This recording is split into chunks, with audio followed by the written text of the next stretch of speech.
B-24 행정사 실무법 행정심판법의 몇 문제 살펴보도록 할게요. 예, 이제 시간 얼마 안 남았는데 연습밖에 살 길이 없습니다. 필사밖에 없습니다. 지금 필사 반복. 그래서 갑은 위치정보 보호 및 이용 등에 관한 법률에 의한 위치정보 사업을 하기 위해서 위치정보 사업 허가 신청서에 관련 서류를 첨부하여 방통위에 허가 신청을 하였습니다. 방송통신위원회는 갑의 위치정보 사업 관련 계획의 타당성 및 설비 규모의 적정성 등을 종합 심사한 후에 그 허가 기준에 미달되었음을 이유로 이를 거부했죠. 그럴 때 방송통신위원회가 설정 공표한 위사업 기준이 적합함에도 불구하고 갑의 허가 신청이 거부되었다면 이에 대한 어떤 주장을 할 수 있는지.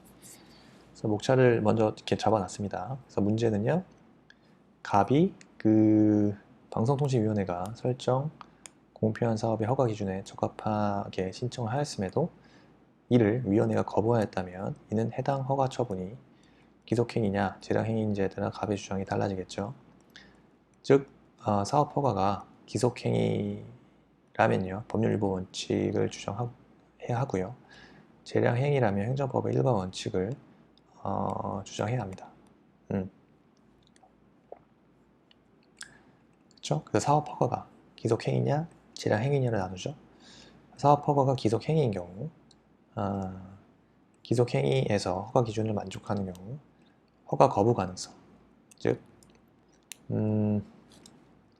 기속행위에 있어서 법령상의 요건 외의 이유로 처분을 거부하는 것이 그것이 공익상 이유로 하더라도요 행정의 법률 적합성 원칙에 반하기 때문에 위법한 처분이 됩니다. 그 판례도 기속행위에 있어서 법령에 정한 사유 외의 사유로 거부 처분을 할 수 없다고 판시한 바 있죠. 그래서 사업의 기속행위인 경우, 그래서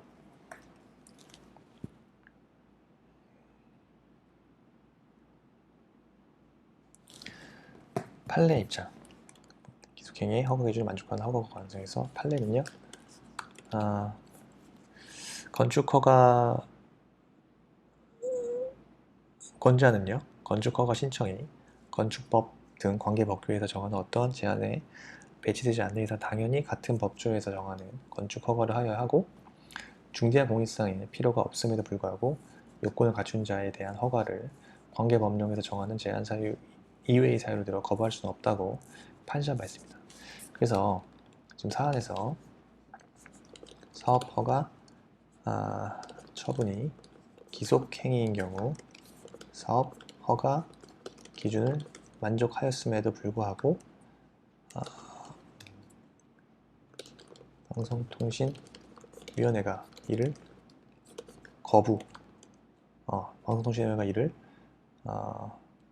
거부한 경우, 거부하였기 때문에 갑은 어떻게 할 수 있죠?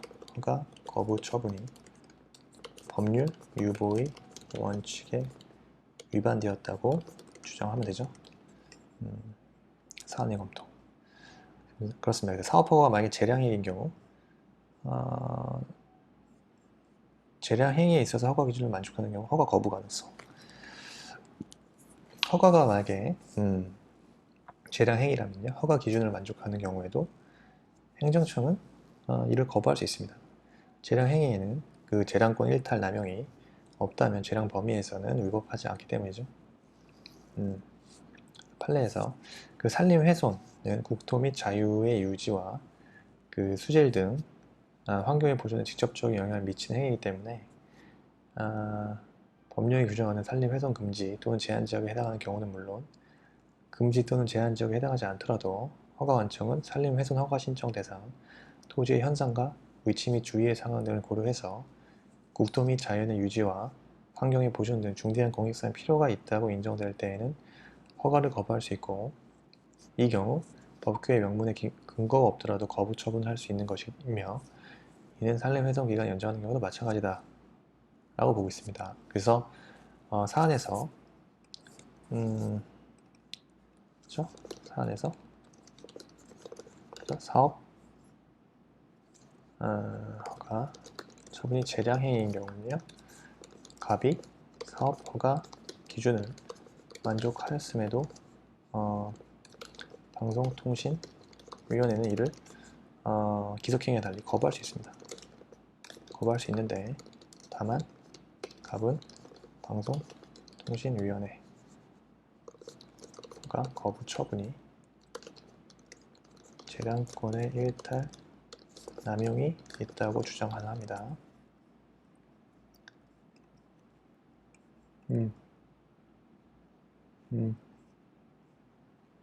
세 번째 볼까요? 세 번째. 사업 허가가 행정법의 일반 원칙에 위반되는지 여부.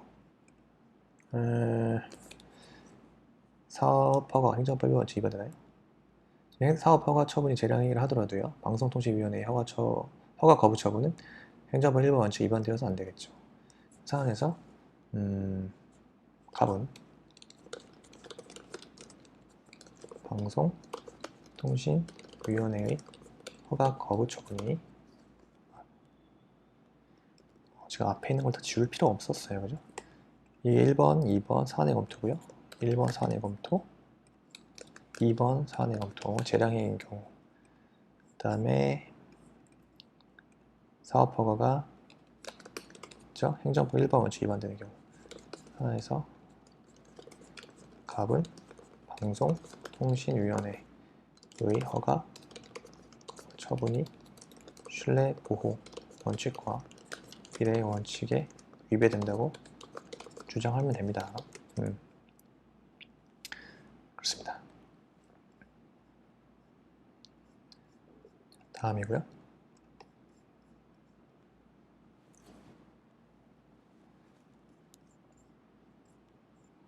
자, 문제 3번 이죠? 국민건강보험공단의 가입자 및 피부양자의 자격, 보험료 등 보험급여 비용에 관한 처분이 있었습니다. 국민건강보험법상의 이의신청 및 심판 청구에 관해서 약수를 하시오. 그래서 국민건강보험법상 이의신청, 그 다음 이의신청과 심판 청구에 관한 약수를 하시오. 그래서 특별행정심판이죠. 특별행정심판이라는 것은 서설에서 특별행정심판, 특별행정심판이죠. 건강보험법상의 이의신청과 심판 청구 같이 사안의 전문성과 특수성을 살리기 위하여 행정심판법 이외의 법률로 정한 행정심판 하는 말하고요. 두 번째 이의신청. 자, 첫 번째 이의신청의 대상입니다. 그래서 가입자, 이 피부양자의 자격, 보험료, 보험급여 비용에 관한 국민건강보험공단의 처분에 이의가 있는 자. 다시 국민건강보험공단에 가입한 가입자 및 피부양자의 자격, 보험료 등의 보험급여 비용에 관한 국민건강보험공단의 처분에 이의가 있는 자. 국민건강보험공단에 이의 신청합니다. 둘째, 이의 신청의 기간. 이의 신청은 처분이 있음을 안날로부터 90일, 문서로 처분이 있음을 안날로부터 180일 지나면 제기하지 못하고요. 결정. 이의 신청을 효율적으로 처리하기 위해서 국민건강보험공단의 이의신청위원회를 설치하고요. 국민건강보험공단 이의 신청을 받은 날로부터 60일, 그죠? 이의 신청을 받은 날로부터 60일 이내에 결정을 하고요. 부득이한 사정이 있는 경우, 부득이한 사정이 있다면 30일의 범위에서 그 기간 연장 가능합니다. 세 번째, 심판 청구요. 심판 청구. 일단 심판 청구의 기간이죠. 심판 청구 기간. 이의 신청에 대해서 정에 대한 결정에 불복하는 자. 건강보험 분쟁조정위원회 심판 청구. 건강보험 분쟁조정위원회 위원회에 심판 청구할 수 있습니다. 둘째, 그리고요 심판 청구는 결정이 있음을 안 날로부터 90일 이내에 문서로, 그다음에 결정이 있은 날로부터 180일 지나면 제기하지 못하고요. 심판 청구의 절차요. 심판 청구를 하려는 자는요, 심판 청구서를 국민건강보험공단 또는 건강보험분쟁조정위원회에 제출합니다. 그리고요, 국민건강보험공단은요, 심판 청구서를 받으면 그 심판 청구서를 받은 날로부터 10일 이내에 그 심판 청구서에 처분을 한 자의 답변서 및 이의신청 결정서 4본을 첨부해서 건강보험분쟁조정위원회에 제출하여야 합니다. 자, 국민건강보험공단은요, 심판 청구서를 받으면 그 심판 청구서를 받은 날부터 10일 이내에 심판 청구서에 처분을 한 자의 답변서 및 이의신청 결정서 4본을 첨부해서 건강보험분쟁조정위원회에 제출합니다.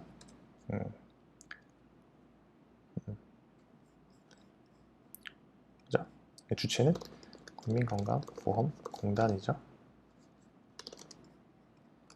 자, 다음 심판 청구 세 번째, 건강보험분쟁조정위원회는요, 청구인에게 심판 청구서를 받으면 지체 없이 위원회는 지체 없이 그 부분을 국민건강보험공단 및 이해 관계인에게 보내고요. 국민건강보험공단은요, 그 부분을 받은 날부터 10일 이내에 처분을 한 자의 답변서 및 이의신청 결정서 4본을 건강보험분쟁조정위원회에 제출하여야 합니다. 결정이죠. 건강보험분쟁조정위원회는요, 심판 청구서가 날로부터 60일 이내에 결정을 하고요. 부득이한 사정이 있는 경우 30일 범위에서 연장하고요. 특별행정심판 중에 국민건강보호법상의 이의신청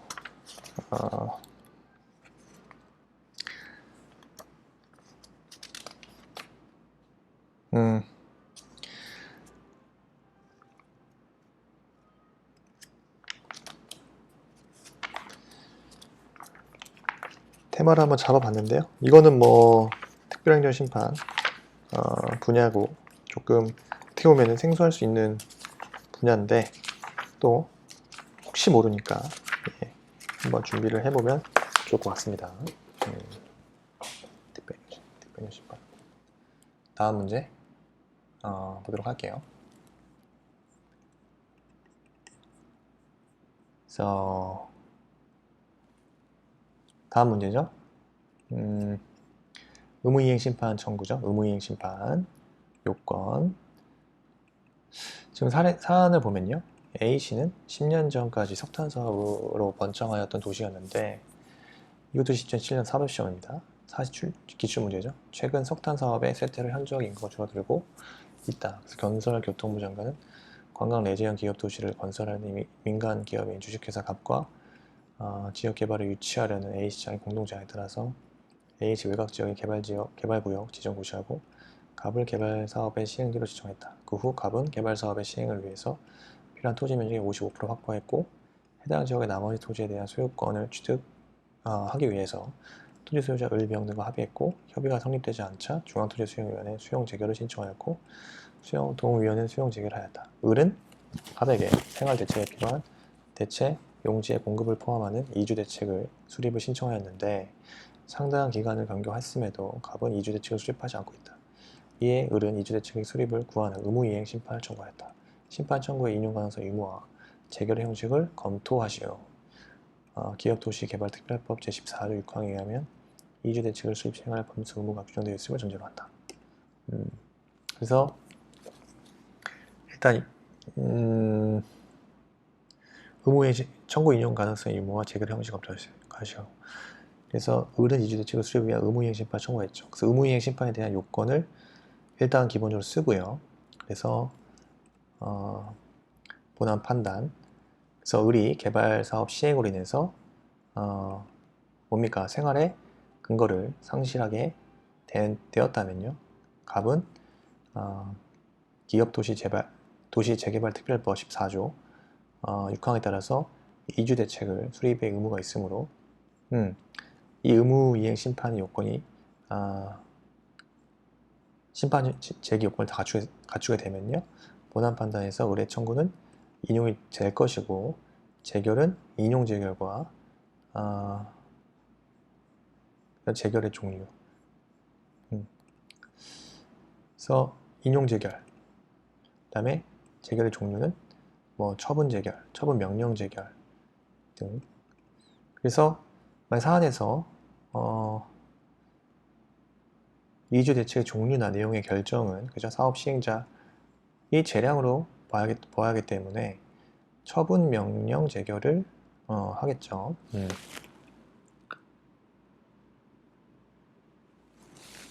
처분 명령 재결을 내리면 됩니다. 그래서 사안으로 봤을 때 을의 의무이행 심판은 행정심판 요건을 다 갖추고 있는지 뭐 판단하겠지만 봤을 때 의무이행 심판 요건을 다 갖춘 것으로 보여지고요. 그래서 관계 법령은 이주대책 수립 의무를 규정해서 심판위원회는 을의 심판 청구를 인용하여 처분 명령 재결을 내리면 됩니다. 그래서 의무이행 심판 요건에 대해서 먼저 살펴보면요. 의무이행 심판의 요건입니다. 요건. 일단 목차 1번이죠. 의무이행 심판의 요건. 일단 행정심판 청구가 적법하기 위해서는요. 다른 법률에 특별한 규정이 없어야 되죠. 다른 법률에 특별한 규정이 없어야 되고요. 행정심판의 대상으로서 처분이나 부작위에 대한 청구여야겠죠. 그 다음에 청구인 적격이 있어야 되고요. 심판 청구의 현실적 필요성이 있어야 되고요. 피청구인을 상대로 그 청구 기간 내에 청구를 해야 됩니다. 그리고 재심판 청구가 아니어야 된다는 거죠. 그래서 심판 대상은 뭐 기본적으로 자 1번 심판의 대상.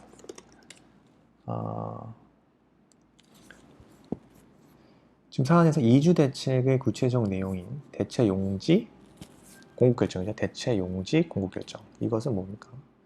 구체적인 처분이라고 볼 수 있겠죠. 그래서 처분을 신청한 것에 해당하기 때문에 갑은 이주 대책을 수립 시행하여야 할 법률상 의무가 있습니다.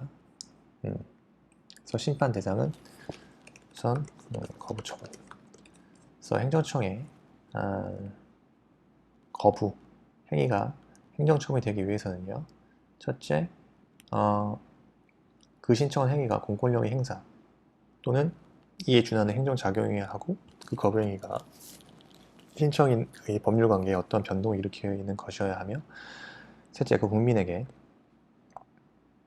그 행위 발동을 요구할 법규상 또는 조례사 신청권이 있어야만 합니다. 그 다음에 부작이죠. 그 행정청이 당사자 신청에 대하여 상당한 기간 내에 일정한 처분을 하여야 할 법률상 의무가 있음에도 불구하고 하지 않은 경우 이때 의무이행 심판 청구할 수 있죠. 다시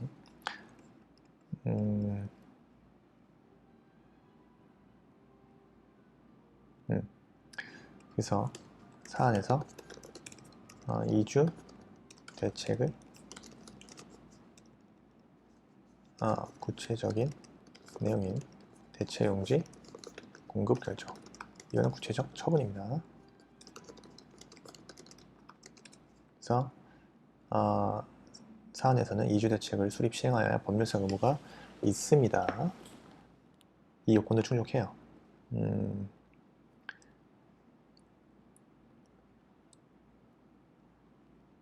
오케이. 그 다음에 당사자. 그래서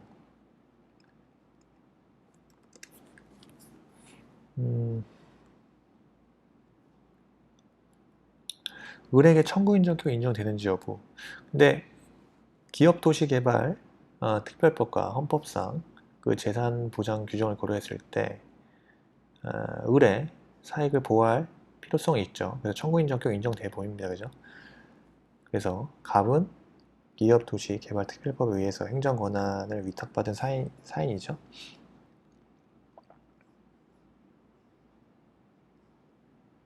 개발업자의 시행으로 A씨가 지정을 하기 때문에 갑은 기업도시 개발 특별법에 의해 행정 권한을 위탁받은 사인에 해당해서 을은 개발사업의 시행자인 갑을 피청구인으로 하여 행정 심판을 청구하면 되죠. 그 다음에 제기 기간입니다. 의무이행 심판에 해당한 경우 이때는 행정심판법 27조에 따라서 심판 청구 기간에 제한이 없죠. 그 다음에 사안에서 의무이행 심판 청구는 행정심판 제기 요건을 다 갖추었습니다. 그래서 본안 판단. 그래서 을이 개발사업 시행으로 인해서 생활의 근거를 상실하게 되었다면 갑은 기업도시 개발특별법 14조에 따라서 이주대책에 수리 의무가 있으므로 을의 청구는 인용되고요. 재결의 형식. 인용재결이죠. 인용재결. 그래서 인용재결은 심판 청구가 이유가 있을 경우에 하는 재결이죠. 인용재결에는 처분재결과 처분명령재결. 처분재결은 위원회가 직접 신청에 따른 처분을 하는 것이고, 처분명령은요 위원회가 그죠? 처분청에게 신청에 따른 처분을 하도록 명령하는 것을 말합니다. 처분명령. 이때는 행정청은 지체 없이 재결의 취지에 따라서 다시 이전의 신청에 대한 처분을 하여야 합니다.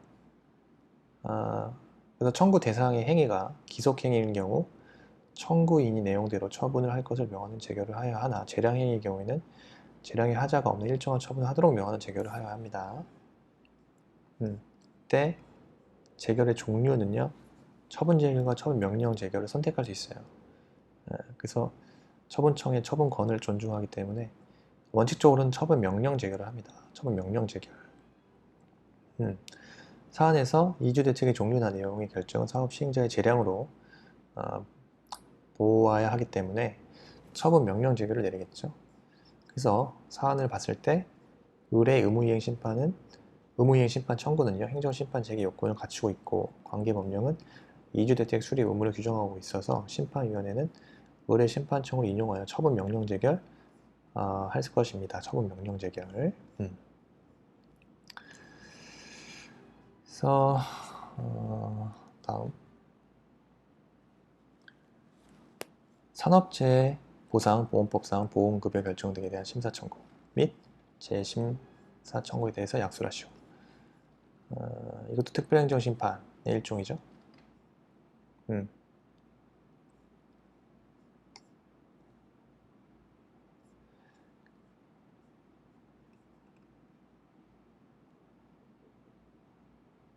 그래서 산업재해 보상 보호법상 보험급여 결정.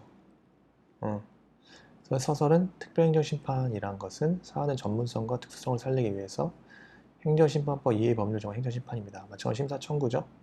그 대상은요, 근로복지공단의 보험급여에 관한 결정, 진료비에 관한 결정, 약제비에 관한 결정, 진료계획 변경조치, 보험급여의 지급에 관한 결정, 부당이득 징수에 관한 결정, 수급권의 대위에 관한 결정에 불복하는 자는 공단에 심사 청구하면 되고요.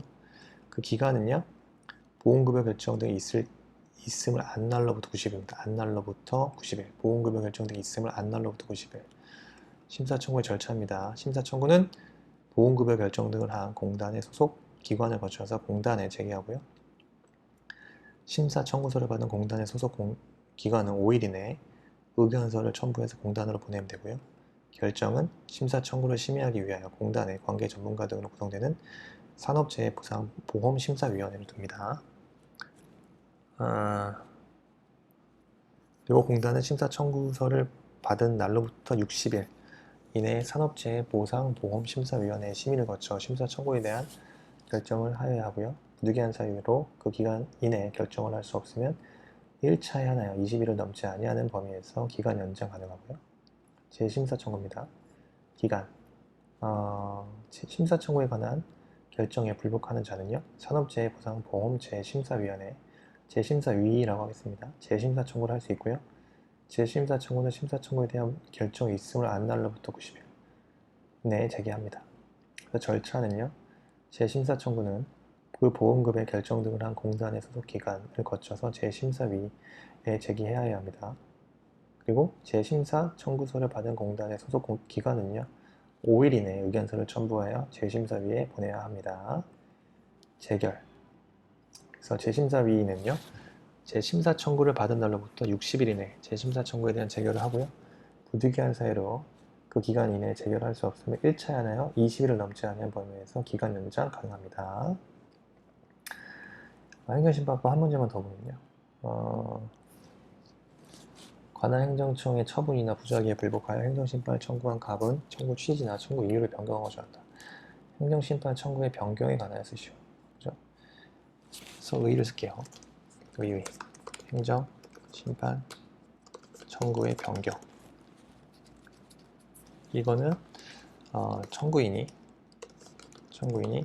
행정심판을 청구한 후에 당초에 청구한 행정심판사항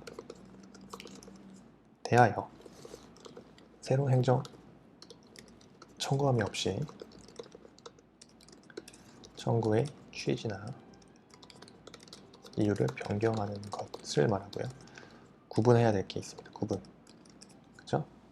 청구인은요. 청구의 기초에 변동이 없는 그죠? 범위에서 청구의 취지나 이유를 변경할 수 있습니다. 둘째, 행정심판이 청구된 후에 피청구인이 새로운 처분을 하거나 심판 청구의 대상인 처분을 변경하는 경우 청구인은 새로운 처분이나 변경된 처분에 맞추어 청구의 취지나 이유를 변경할 수 있습니다.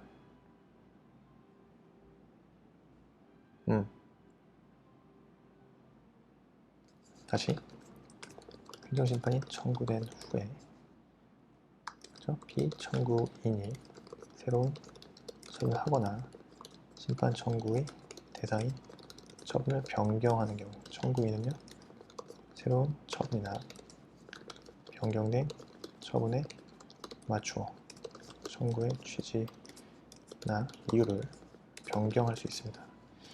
절차는요 청구의 변경은 서면으로 신청합니다. 그래서 이 경우 피청구인과 참가인의 수만큼 청구 변경 신청서 부분을 함께 제출합니다. 제출하면 되고요. 위원회는 청구 변경 신청서 부분을 피청구인과 참가인에게 송달하여야 하고요. 다음에 위원회는요. 청구 변경 신청에 대하여 허가할 것인지 여부를 결정하고 지체 없이 신청인에게 결정서를 송달합니다. 그래서 신청인은요. 결정서 송달을 받은 날로부터 7일 이내에 위원회에 이의 신청을 할 수 있습니다. 효과 청구의 변경 결정은요. 있으면 어떻게 된다? 처음 행정심판이 청구되었을 때부터 변경된 청구의 취지나 이유로 행정심판이 청구된 것으로 봅니다. 처음 청구의 변경 결정이 있으면 처음 행정심판이 청구되었을 때부터 변경된 청구의 취지나 이유로 행정심판이 청구된 것으로 봅니다. 행정심판 좀 일부러 좀 이렇게 구석진데 보고 있는 거예요. 지금까지 기출된 것보다는 조금 더 이제 좀 출제인데 디테일하게 보는 겁니다. 디테일하게. 아까 말씀드린 것 중에 조금 저도 헷갈린 부분 중에 하나가 이런 특별행정심판 기출된 건 없는 건데 봐야겠죠? 그래서 의무이행심판은 이건 단문으로 또 정리 한번 해야 돼요. 이건 공유 노트에 제가 올려놓겠습니다. 의무이행심판 뭐 그런 것들 그래서 봤고요. 그 다음에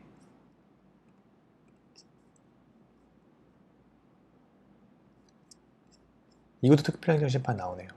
예, 그래서 국세 기본법사 불법방법 이거 하나 더 볼게요. 국세 기본법사 불법방법도 특별행정심판에서 중요한 쟁점이죠. 그래서 특별행정심판이라는 것은 사안의 전문성, 특수성을 살리기 위하여 행정심판법 이외의 법률로 정한 행정심판이기 때문에 글쎄요, 특별행정심판이 안 나올 수도 있고 행정심판이 다룰 게 너무 많기 때문에 굳이 특별행정심판까지 내겠냐 안 낼 수도 저도 안 나올 수도 있어요. 굳이 그죠? 근데 지금까지 8회에 걸쳐서 행정심판에 관련된 쟁점들을 많이 다뤘어. 많이 다뤘어요. 그래서 특별행정심판에 대해서 대표적으로 지금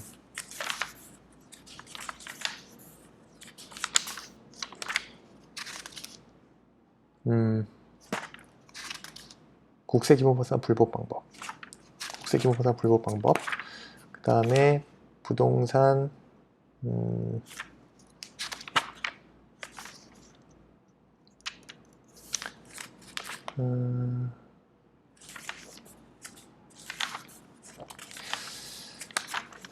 안 나올 수도 있겠다.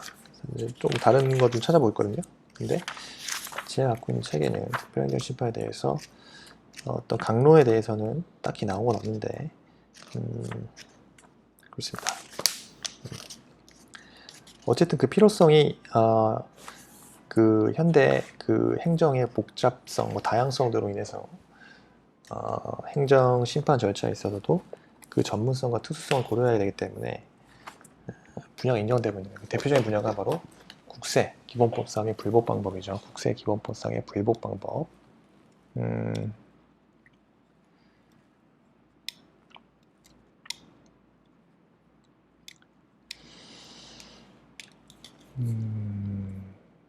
그래서 대표적으로 여기서 국세 조세 심판이라든가 특허 심판이라든가 그 소청제도와 같이 그 개별법에서 그 행정심판 절차와 버금가는 특별행정심판 절차를 정하고 있습니다. 그래서 그 불복 절차가 행정심판법에 의해 행정심판을 대체하는 특별행정심판에 속하여 당해 행정심판, 행정심판을 대체합니다. 핵심은 그거죠. 만약에 이런 행정심판법에 의한 행정심판을 제기할 수 없기 때문에 이 경우 당해 법률에 의한 불복 절차를 거치지 아니하고 당해 법률이 불복 절차를 거친 후에 행정심판법에 행정심판법을 청구하는 때에는 부적법한 심판 청구로서 각하 대상이 됩니다. 각하 대상.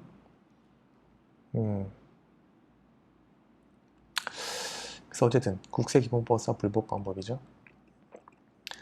마찬가지입니다.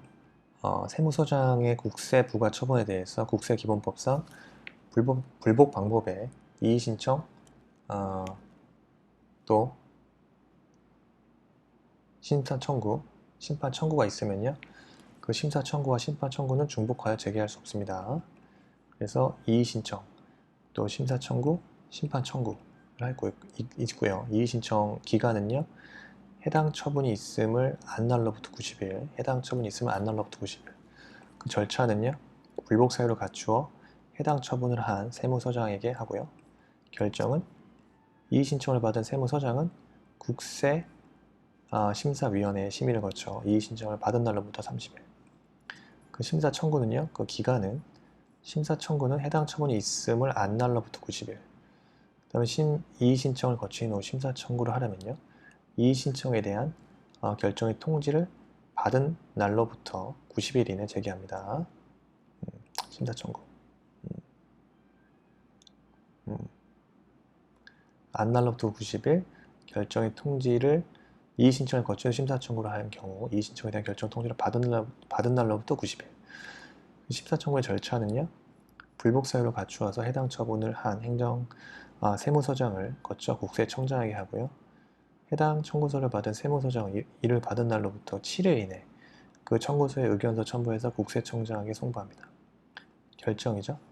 심사 청구를 받으면 국세청장은 국세심사위원회의 심의를 거쳐 심사 청구를 받은 날로부터 90일 이내에 결정하고요. 자, 심판 청구 기간이죠. 심판 청구 기간. 심판 청구는 해당 처분이 있음을 안 날로부터 90일. 또 이의신청을 거친 후 심판 청구를 하라면 이의신청에 대한 결정 통지를 받은 날로부터 90일 이내 제기하고요. 심판 청구의 절차입니다. 심판 청구는 불복의 사유를 갖추어 처분을 한 세무서장을 거쳐 조세심판위원장에게 조세심판원장에게 하고요. 해당 청구서를 받은 세무서장은 그 이를 받은 날로부터 10일 이내에 청구서에 답변을 첨부해서 조세심판원장에 송부하고요. 결정은요, 심판 청구 결정은요, 조세심판원장이 심판 청구를 받았을 때는 조세심판관 회의가 있습니다. 조세심판관 회의의 심리를 거쳐 심판 청구를 받은 날로부터 90일 이내에 결정하면 됩니다.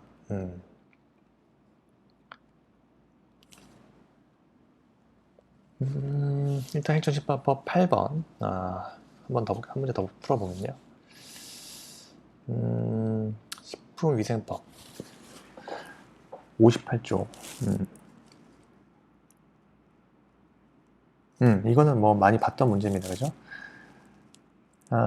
지금 이거예요. 영업정지 기간이 지난 후 심판 청구 실익이 있는지 여부죠. 자, 식품위생법 58조는 판매한자에 대해서 영업허가를 취소하거나 6월에 이내에 기간을 정하여 영업의 전부나 일부를 정지하거나 영업소 폐쇄를 명할 수 있다고 규정하고 있습니다. 그런데 각 지역 간 제재 처분의 불균형이 문제가 돼서 보건복지부는 보건복지부 시행규칙으로 제재 처분의 기준을 정하였고, 그 보건복지부 시행규칙이 정하고 있는 제재 처분 기준에는 유해식품 판매 1회 위반에 대해서 1월 영업정지를 규정하고 2회 위반에 대해서는 3월에 영업정지를 규정하였고요. A시의 시장 갑은 유해식품을 판매하다 처음 적발된 을에 대해서 1월에 영업정지를 처분했다가, 자, 을에 대한 영업정지 처분의 영업정지 기간도 지난 후에, 영업정지 기간이 지난 후에 을이 판매한 식품이 유해하지 않는다고 판명되었습니다. 을은 영업정지 처분의 심판 청구, 영업정지 처분의 취소 심판에 청구인 적격이 있는지 논하시오. 네. 그래서 논점은, 자, 첫째, 영업정지 기간이 지난 후죠. 후이므로 심판 청구의 실익이 있는지 여부와 가중적 제재 규정이 시행 규칙에 규정된 경우의 효력 됩니다. 그래서 협의의 청구 이익의 문제죠. 협의의 청구 이익의 문제는요, 청구인 적격에서 말하는 법률상 이익을 실제적으로 보호할 필요성 을 말하는 거예요. 법률상 이익은 실제적으로 보호할 필요성. 법률상 이익을 그러니까 청구인 적격에서 말하는 법률상 이익을 실제적으로 보호할 필요성을 말하는 것이고, 심판은 그 청구인의 관념적 만족으로는 부족하죠. 그래서 취소로 인해서 구제가 현실적으로 실현될 수 있어야 권리보호의 필요성이 인정됩니다. 그리고 협의 청구의 이익의 인정 여부죠. 처분의 효력이 소멸하거나 원상회복이 불가능하거나 처분 후에 사정 변경이 있는 경우 원칙적으로 청구이익이 부정됩니다만, 다만 처분의 효과가 기간의 경과, 처분의 집행, 그 밖의 사유로 소멸된 뒤에도, 이 말은 꼭 써야지. 기간의 경과나 처분의 집행, 그 밖의 사유로 소멸된 뒤에도 그 처분의 취소로 인해서 회복되는 법률상 이익이 인정이 되면 청구 이익을 청구 이익 인정하고 있습니다. 셋째, 영업정지 기간 경과 후에 청구의 이익이죠. 이건요, 예외적으로 권리보호기 인정이 될 수 있어요. 원래 원칙은 처분의 효력이 소멸할 뒤에는 처분의 외형상 잔존함으로 인해서 어떠한 법률 이익이 침해되지 침해되고 있다는 특별한 사실이 없는 한 원칙적으로는 청구이익이 인정되지 않지만요. 예외적으로 원칙은 인정 안 돼요. 원칙은 인정이 안 됩니다. 예외적으로 위법한 처분이 반복될 위험이 있거나 회복하여야 할 불가피한 이익이 있는 경우에는 예외적으로 권리보호 이익을 인정하죠. 판례도 마찬가지입니다. 판례도 마찬가지입니다. 그래서 쟁점이 되는 시행규칙에 규정된 가중적 제재 처분이죠.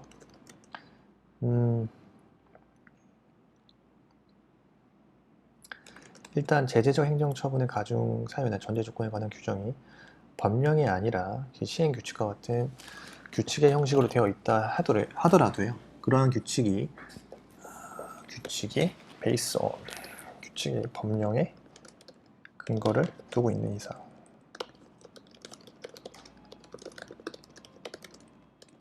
그 법적 성질이 대외적, 일반적 구속력 는 법규 명령인지 여부와 상관없이 뭐죠? 관할 행정청이나 담당 공무원은 이를 준수할 의무가 있으므로 이들이 그 규칙에 정해진 바에 따라 행정 작용을 할 것이 당연히 예견되죠. 그 결과 행정작용이 상대방인 국민으로서는 그 규칙의 영향을 받을 수밖에 없다. 따라서 그러한 규칙으로 정한 바에 따라 선행 처분을 받은 상대방이 그 처분의 존재로 인해서 받을 불이익, 즉 후행 처분의 위험은요 구체적이고 현실적인 것이다. 선행 처분을 취소하여 불이익을 제거할 필요가 있습니다. 그 선행 처분을 제거하여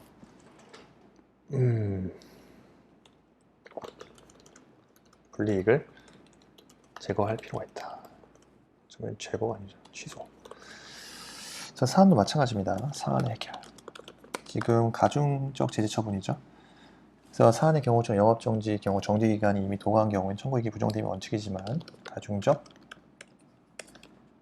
제재 처분의 경우 예외적으로 심판 제기의 필요성이 인정되죠.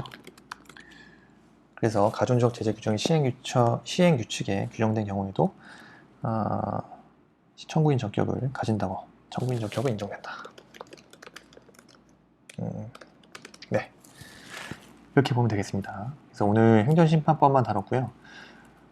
특별행정심판과 같은 지역적인 내용까지 다뤘는데 시험에 얼마 안 남았는데 한 번 정도는 그냥 봤다 이 정도 수준으로만 넘겨도요 좋겠습니다. 그래서 중요한 거는 아니니까요. 그래서 그렇지만 특별행정심판도 행정심판법이 너무 이제 쟁점이 나올 게 없어. 그래서 좀 아까 말씀드린 세 가지는 한번 정리하고요. 그래서 일단 1세트는 오늘 마무리하고 2세트, 3세트도 이어서 진행하도록 하겠습니다. 여러분들도 파이팅 하시고 시험 얼마 안 남았는데 문제 연습은 쇼터디에서 하시는 거 아시죠? 쇼터디에서 많이 문제 연습하시면 되겠습니다. 자, 이상 마치겠습니다. 감사합니다.